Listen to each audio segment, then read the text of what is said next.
Yes, thank you, Pastor Brewster. It's nice to be back. I was here just calculating it. It was 7 years ago. It's always encouraging when a congregation invites you back again. Usually it takes about 7 years to recover from one visit to another. It's great to be back with you folks again, and I'm humbled because we're here at a very important of the season during Lent, and I've been asked to share some discoveries that help us better understand Holy Week, Jesus' last week in Jerusalem. Jesus' life can be divided up into some major turning points. Before I read our scripture, I'd like to remind you of the turning points that lead up to our text. The first three turning points in his life were related to his relative John the Baptist. We have his turning point from obscurity in the Nazareth area to his public ministry with his baptism by John in the Jordan River. Jesus ministered in Judea and Galilee. The second turning point is mentioned in Matthew 4. When Jesus heard that Herod Antipas had arrested John the Baptist, he moved from Nazareth to Capernaum, so literally a geographical turning point. He stops his early Galilean ministry in the Nazareth area, then moved his base of operation to Capernaum on the Sea of Galilee. Our third turning point is also related to John, the death of John. Word reached Galilee that Herod Antipas had killed John the Baptist. Many of John's followers were Galileans. When Jesus heard that Herod wanted to see him and that he had killed John, he said to his disciples, "Let's get in a boat and withdraw to the other side of the sea." That's ruled by Herod Philip, not Herod Antipas. Let's withdraw to the other side of the sea and rest for a while. When the crowd saw them leaving in a boat, they ran along the shore, and they got to the deserted places of Bethsaida. It's only about a 4-mile run along the shore. And as they got there, they saw Jesus and the 12 get out of the boat. And hoping to find a retreat, instead, they found a couple thousand people waiting for them. Did you know the largest occasion of people hearing Jesus is the death of John the Baptist? This is the feeding of the folly would be dangerous for him. His boss is Herod Antipas if he stayed in Capernaum. In fact, perhaps you recall, he, during that year, had made 2 other friends in high places in Capernaum. The Roman legion that patrolled the road had a centurion who had a son or a servant who was sick.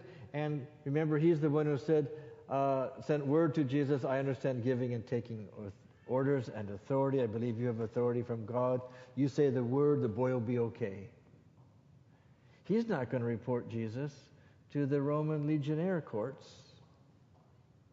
And then Jairus, the ruler of the synagogue in Capernaum, had a 12-year-old daughter, you recall, in Luke 8, who was healed by God through Jesus. He's not going to report Jesus to the Jewish Sanhedrin courts. These 3 friends in high places, if we use a baseball analogy, had first base, second base, and third base covered. And that, my friends, I would like in our sermon this morning to discuss this journey to Jerusalem and the occasions of the disciples being on a very different road to Jerusalem than was Jesus. Not only on this occasion does he predict his suffering in Jerusalem, but on 2 others. This section is Mark 8 through Mark 10. He predicts 3 times he'll suffer in Jerusalem. And while Jesus is taking that low servant Siot route, I want you to notice something else is mentioned 3 times on that road to Jerusalem. On 3 occasions between Mark 8 and 10, the disciples argue who is the greatest. They knew Jesus didn't like them doing that, so they'd walk a little bit slower. and lag behind, and they get to the next camp, and Jesus would say, probably with a little sad twinkle in his eye, what were you guys talking about back there on the road? And they didn't want to tell him because they were arguing who was the greatest. This is mentioned on 3 occasions. What's the reason we were unable to heal him? And Jesus said, this comes with much prayer and fasting. The disciples' first failure on their journey to Jerusalem was not seeing the importance of spiritual disciplines.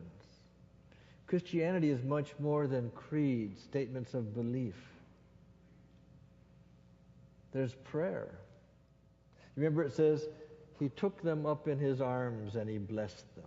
Jesus liked giving bear hugs to kids. But wait a minute, aren't we very serious times where Jesus is going to Jerusalem? We should probably keep the kids away. The second failure, may I suggest, you and I are likely to have the next 2 weeks. They're not looking in small and weak enough places for God's activity. And it says, 2 disciples called down fire from heaven on this village that didn't believe. What is the third failure? Judgmental attitudes towards others. Not too unlike us. Do you remember? Of what sin does Jesus speak against 4 times more than any other sin? Religious hypocrisy. Or they're dead inside. It's best for us to leave someone else's relationship with God to God. We're supposed to love them. Let God be their judge. Did you ever notice that these 3 stories of 3, the 3 passion predictions, the 3 arguing who is the greatest, and the 3 failures, occur between 2 blind men? They're like a bracket that makes this a literary unit. Isn't it amazing how similar Jesus' disciples are to the same 3 kinds of failures you and I have? May I remind you, even as they enter the room of the Last Supper in John's Gospel, an argument arose amongst the disciples as to who was the greatest. I can imagine Jesus rolling his eyes, marveling at their consistency.